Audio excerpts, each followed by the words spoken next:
प्रशांत किशोर सबसे आगे चल रहे हैं दर्शकों। 9वें राउंड की गिनती हो चुकी है।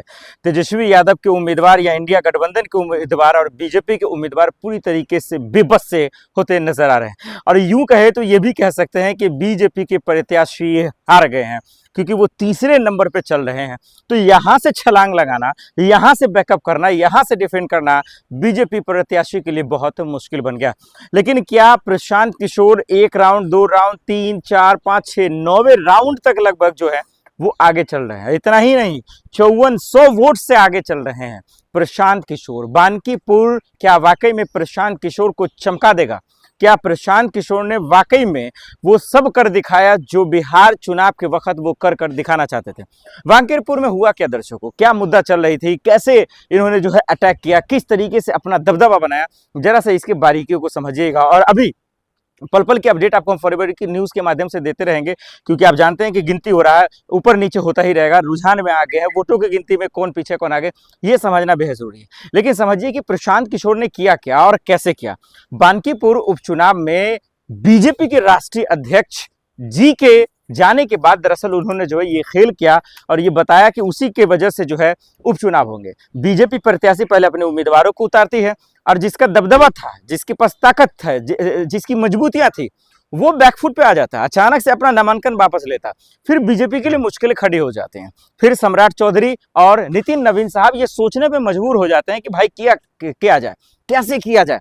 और अचानक से एक नया उम्मीदवार लाके रखा जाता है जो प्रशांत किशोर से कमजोर था, जो इंडिया गठबंधन के उम्मीदवार से कमजोर था। और यही वजह है कि आज ये तीसरे नंबर पे चल रहे हैं। तो बीजेपी की हार की वजह नितिन नवीन साहब होंगे, सम्राट चौधरी होंगे, और एक और जो वजह होगी बीजेपी की हार की वो ये होगी दर्शकों, भरत तिवारी का इनकाउंटर और सम्राट चौधरी का जो सबसे बड़ा है वो जातिवाद का खेल। क्योंकि नीतीश कुमार के राज में ऐसा कभी भी नहीं हुआ कि हरा झंडा देख के गोली मार दो, जात पूछकर गोली मार दो, फल ना करो ढेका। यानी कि माफ कीजिए, सम्राट चौधरी ने जो जाति का खेल खेला ये बिहार में हमारे नहीं था। और यही वजह है कि ये तमाम चीजें बीजेपी पर फर्क पड़ता नजर आया। अब समझिए प्रशांत किशोर की ताकत। प्रशांत किशोर भले ही बिहार चुनाव में 1 सीटें भी नहीं है, वो मायूस हुए, एक अच्छे से अच्छे कैंडिडेट को उन्होंने खड़ा किया, फिर भी उनके हाथ में जीत नहीं लगी। लेकिन वो हार नहीं माने, वो बैकफुट पे नहीं आए, वो लड़ाई अपनी लड़ते रहे। वो बताते रहे कि ईवीएम से चोरी कैसी हुई, ईवीएम से धांधली कैसी हुई, कैसे बैलेट पेपर का खेल हुआ, ये तमाम चीजें वो बताती रहे। और इसीलिए सवाल पूछा जाने लगा। तो प्रशांत किशोर ने वहां भी विजय पाई और आज भी विजय पाते नजर अभी तक आ रहे हैं। और इंडिया गठबंधन कैसे बेबस हो गए वो आपके सामने। इंडिया गठबंधन, तेजस्वी यादव देखिए, अभी बच्चों का, छात्रों का आंदोलन हुआ, जब वो जेल चले गए तब वो सड़कों पे आए, उससे पहले उनके साथ नहीं थे। और वही कांग्रेस, इंडिया गठबंधन की वो मजबूती, वो ताकत दिखता नजर नहीं आ रहा था। लेकिन हाँ, जो कहीं ना कहीं जो बिहार चुनाव में हुआ वही थोड़ा सा बैकफुट पे देखते नजर आए और इसीलिए दूसरे राउंड पे चला। हालांकि फाइनल रिजल्ट आने के बाद ही पता चलेगा, फिर आपको पुख्ता से बताया जाएगा कि आखिर किसका दबदबा है, किस रणनीति के तहत कहाँ चूक हुई, कहाँ गलतियां हुई। क्योंकि अभी पूरी तरीके से चीजों को, तथ्य को सामने रखना, ये बता देना कि तेजस्वी यादव की जीत इस वजह से हुई या इस वजह से हार हुई, या फिर प्रशांत किशोर की जीत इस वजह से हुई या हार हुई, या फिर बीजेपी की, ये कहना उतना दुरुस्त नहीं है। अभी थोड़ा सा देखना होगा। लेकिन बीजेपी बहुत पीछे चल रही है। यानी कि फाइट अब प्रशांत किशोर इंडिया गठबंधन के बीच में। अगर प्रशांत किशोर अब जीत जाते हैं, यकीन मानिए कि आने वाले वक्त में सबको ये पानी पिलाएंगे। आने वाले वक्त में एक बिहार को नई उम्मीद मिल जाएगी। आगे चल रहे हैं दर्शकों, 9वें राउंड की गिनती हो चुकी है। तेजस्वी यादव के उम्मीदवार या इंडिया गठबंधन के उम्मीदवार और बीजेपी के उम्मीदवार पूरी तरीके से बेबस से होते नजर आ रहे हैं। और यूं कहे तो ये भी कह सकते हैं कि बीजेपी के प्रत्याशी हार गए हैं, क्योंकि वो तीसरे नंबर पे चल रहे हैं। तो यहां से छलांग लगाना, यहां से बैकअप करना, यहां से डिफेंड करना बीजेपी प्रत्याशी के लिए बहुत मुश्किल बन गया। लेकिन क्या Prashant Kishor 1 round, 2 round, 3, 4, 5, 6, 9वें round तक लगभग जो है वो आगे चल रहे हैं? इतना ही नहीं, 5400 वोट से आगे चल रहे हैं प्रशांत किशोर। बानकीपुर क्या वाकई में प्रशांत किशोर को चमका देगा?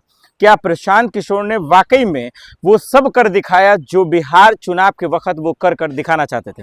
बांकीपुर में हुआ क्या दर्शकों? क्या मुद्दा चल रही थी? कैसे इन्होंने जो है अटैक किया? किस तरीके से अपना दबदबा बनाया? जरा सा इसके बारीकियों को समझिएगा। और अभी पल पल की अपडेट आपको हम फॉरवर्ड की न्यूज़ के माध्यम से देते रहेंगे, क्योंकि आप जानते हैं कि गिनती हो रहा है, ऊपर नीचे होता ही रहेगा। रुझान में आगे है, वोटों की गिनती में कौन पीछे कौन आगे, ये समझना बेहद जरूरी है। लेकिन समझिए कि प्रशांत किशोर ने किया क्या और कैसे किया।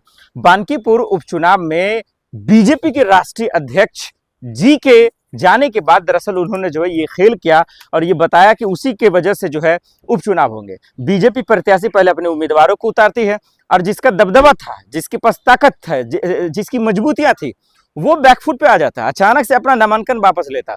फिर बीजेपी के लिए मुश्किलें खड़ी हो जाती हैं। फिर सम्राट चौधरी और नितिन नवीन साहब ये सोचने पे मजबूर हो जाते हैं कि भाई किया जाए, कैसे किया जाए, और अचानक से एक नया उम्मीदवार लाके रखा जाता है जो प्रशांत किशोर से कमजोर था, जो इंडिया गठबंधन के उम्मीदवार से कमजोर था। और यही वजह है कि आज ये तीसरे नंबर पे चल रहे हैं। तो बीजेपी की हार की वजह नितिन नवीन साहब होंगे, सम्राट चौधरी होंगे, और एक और जो वजह होगी बीजेपी की हार की वो ये होगी दर्शकों, भरत तिवारी का इनकाउंटर और सम्राट चौधरी का जो सबसे बड़ा है वो जातिवाद का खेल। क्योंकि नीतीश कुमार के राज्य में ऐसा कभी भी नहीं हुआ कि हरा झंडा देख के गोली मार दो, जात पूछकर गोली मार दो, फल ना करो ढेका। यानी कि माफ कीजिए, सम्राट चौधरी ने जो जाति का खेल खेला ये बिहार में हमारे नहीं था, और यही वजह है कि ये तमाम चीजें बीजेपी पर फर्क पड़ता नजर आया। अब समझिए प्रशांत किशोर की ताकत। प्रशांत किशोर भले ही बिहार चुनाव में एक सीटें भी नहीं है, वो मायूस हुए, एक अच्छे से अच्छे कैंडिडेट को उन्होंने खड़ा किया, फिर भी उनके हाथ में जीत नहीं लगी, लेकिन वो हार नहीं माने, वो बैकफुट पे नहीं आए, वो लड़ाई अपनी लड़ते रहे। वो बताते रहे कि ईवीएम से चोरी कैसी हुई, ईवीएम से धांधली कैसी हुई, कैसे बैलेट पेपर का खेल हुआ, ये तमाम चीजें वो बताते रहे, और इसीलिए सवाल पूछा जाने लगा। तो प्रशांत किशोर ने वहां भी विजय पाई और आज भी विजय पाते नजर अभी तक आ रहे हैं। और इंडिया गठबंधन कैसे बेबस हो गए वो आपके सामने। इंडिया गठबंधन, तेजस्वी यादव देखिए, अभी बच्चों का, छात्रों का आंदोलन हुआ, जब वो जेल चले गए तब वो सड़कों पे आए, उससे पहले उनके साथ नहीं थे। और वहीं कांग्रेस, इंडिया गठबंधन की वो मजबूती, वो ताकत दिखता नजर नहीं आ रहा था। लेकिन हाँ, जो कहीं ना कहीं जो बिहार चुनाव में हुआ वही थोड़ा सा बैकफुट पे देखते नजर आए और इसीलिए दूसरे राउंड पे चला। हालांकि फाइनल रिजल्ट आने के बाद ही पता चलेगा, फिर आपको पुख्ता से बताया जाएगा कि आखिर किसका दबदबा है, किस रणनीति के तहत कहाँ चूक हुई, कहाँ गलतियां हुई। क्योंकि अभी पूरी तरीके से चीजों को, तथ्य को सामने रखना, ये बता देना कि तेजस्वी यादव की जीत इस वजह से हुई या इस वजह से हार हुई, या फिर प्रशांत किशोर की जीत इस वजह से हुई या हार हुई, या फिर बीजेपी की, ये कहना उतना दुरुस्त नहीं है, अभी थोड़ा सा देखना होगा। लेकिन बीजेपी बहुत पीछे चल रही है, यानी कि फाइट अब प्रशांत किशोर इंडिया गठबंधन के बीच में। अगर प्रशांत किशोर अब जीत जाते हैं, यकीन मानिए कि आने वाले वक्त में सबको ये पानी पिलाएंगे। आने वाले वक्त में एक बिहार को नई उम्मीद मिल जाएगी, क्योंकि प्रशांत किशोर जात पात की बात बहुत कम करते हैं, महंगाई की बात कर रहे हैं, बेरोजगारों की बात कर रहे हैं, शिक्षा व्यवस्था की बात कर रहे हैं। और यकीन मानिए बिहार ही नहीं, पूरा देश इस वक्त ऐसे मुद्दों पर चर्चा करना चाहता है जो प्रशांत किशोर करते नजर आ रहे हैं। लेकिन आगे क्या होगा, कमेंट कर जरूर बताइए।